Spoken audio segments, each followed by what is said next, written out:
Top quality और consistent performance के लिए सिर्फ सिल्वर पंप नाम याद रखना।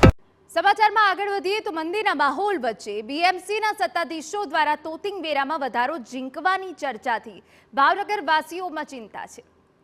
ભાવનગર મહાનગરપાલિકામાં આ વર્ષે બજેટના વેરામાં 30% સુધીનો તોતિંગ વધારો ઝીંકવાની ચર્ચા શરૂ થઈ છે।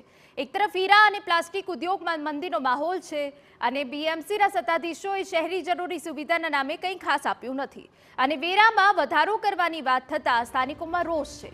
જો કે બીએમસીના મેયર દ્વારા વેરો વધારવાની સૂચન હજુ ચર્ચા હેઠળ હોવાની વાત કરવામાં આવી રહી છે।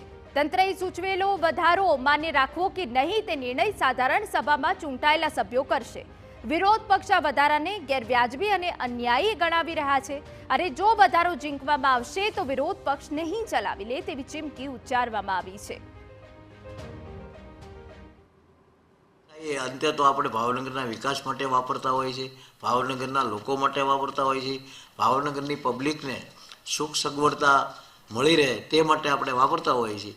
હજી કોઈ એવી ટકાવારી નક્કી કરી નથી અને ઓછામાં ઓછું ડેમેજ થાય, લોકોને ખર્ચ થાય, લોકોને ટેક્સ ઓછામાં ઓછો ભરવો પડે તેવું ખાસ અમે લાગણીપૂર્વક વિચારતા હોઈએ છીએ। શાસકો વારંવાર વેરો વધારતા આવ્યા છે અને હજુ પણ જો વધારવા માંગતા હોય તો ભાવનગરની જનતા માટે ખૂબ જ અન્યાય કરતા બાબત છે।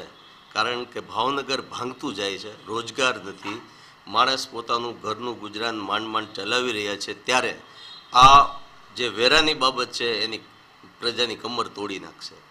ભાવનગરની પ્રજાને ધ્યાનમાં રાખી અને હું તો વિનંતી કરું શાસકોને કે વેરો ન વધારે અને જો તેમ છતાંય વધારશે તો વિરોધ પક્ષ ચલાવી લેશે નહીં।